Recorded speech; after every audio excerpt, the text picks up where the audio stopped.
नीतीश कुमार और चंद्रबाबू नायडू की बैसाखी पर नरेंद्र मोदी तीसरी बार प्रधानमंत्री तो बन जाएंगे, लेकिन हाँ, सिर्फ प्रधानमंत्री ही।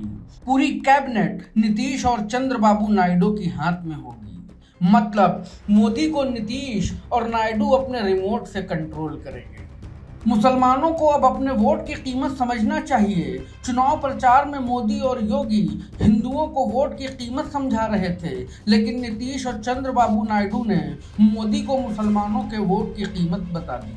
मोदी तीसरी बार प्रधानमंत्री बनकर नेहरू बनना चाह रहे हैं, लेकिन अफसोस, इफ्तार करने वाले, सजदा करने वाले, हाथ उठाकर दुआ मांगने वाले, टोपी लगाने वाले नीतीश कुमार और चंद्रबाबू नायडू के बिना ये मुमकिन नहीं है। ये तस्वीरें 8 मई की हैं, जब चंद्रबाबू नायडू आंध्र प्रदेश में प्रचार कर रहे थे और उनके सिर पर टोपी लगी थी। कहने वाले कह रहे हैं, मोदी जितनी मुसलमानों से नफरत करते थे, आज वक्त ने उन्हें मुस्लिम वोटों के सामने घुटनों पर ला दिया है। बिहार में नीतीश बाबू और आंध्र प्रदेश में चंद्रबाबू नायडू की राजनीति मुस्लिमों के ही इर्द गिर्द घूमती है। नीतीश कुमार मुसलमानों के साथ इफ्तार करते हैं, टोपी लगाते हैं, कंधों पर मुसलमानों की तरह गमछा डालते हैं, दुआ मांगते हैं। उन नीतीश और नायडू के भरोसे मुसलमानों से नफरत करने वाले मोदी तीसरी बार प्रधानमंत्री बनने जा रहे हैं।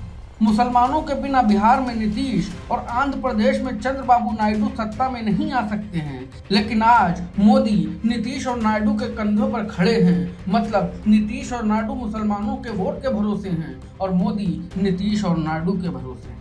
जिस दौर में मुसलमान होना अपराध था, जो मोदी खुलेआम कहते घूम रहे थे कि जब तक जिंदा हूं तब तक मुसलमानों को आरक्षण नहीं देने देंगे, वक्त की मार ने मोदी को मुस्लिमों के मसीहा कहे जाने वाले नीतीश और नायडू के आगे झुकने पर मजबूर कर दिया। मतलब जो मोदी टोपी लगाने से भाग रहे थे, वो मोदी नीतीश और नायडू के आगे सजदा करने पर मजबूर हैं।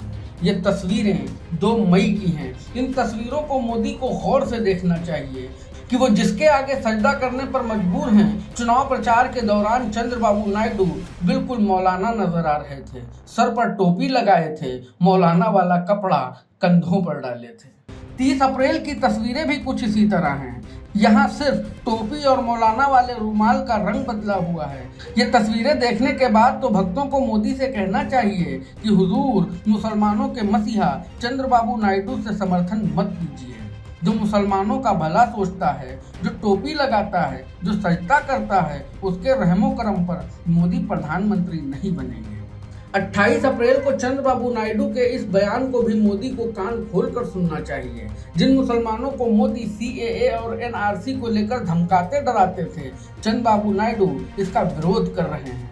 जिस आरक्षण को मोदी खत्म करने की बात कर रहे हैं कि जब तक जिंदा हैं तब तक मुसलमानों को आरक्षण नहीं देंगे, लेकिन नायडू मुसलमानों के 4% आरक्षण को सुरक्षित रखने की आंध्र में गारंटी ले रहे हैं। अब सोचने वाली बात यह है, क्या मोदी मुसलमानों के हितैषी नीतीश और चंद्रबाबू के सहारे प्रधानमंत्री बनकर अपनी नफरत वाली राजनीति से समझौता कर लेंगे? क्या मोदी के लिए अब धर्म बड़ा नहीं रह जाएगा? क्या मोदी के लिए अब सनातन के कोई मायने नहीं रह जाएंगे? क्योंकि मोदी नायडू और नीतीश के भरोसे प्रधानमंत्री बनने जा रहे हैं, जो मुसलमानों के हितैषी हैं। कहा जाता रहा है कि कभी खुद को कम नहीं आंकना चाहिए। वक्त सबसे बड़ा बलवान होता है। रावण और शैतान अपने अपने अहंकार और घमंड में मारे गए। तस्वीर आईने की तरह साफ हो गई है। मोदी प्रधानमंत्री तो बन जाएंगे, लेकिन बिल्कुल वैसे ही जैसे सांप का जहर जब निकाल दिया जाता है, उसे सांप तो कहा जाता है, लेकिन वो कुछ नहीं कर पाता। ब्यूरो रिपोर्ट, द घंटा।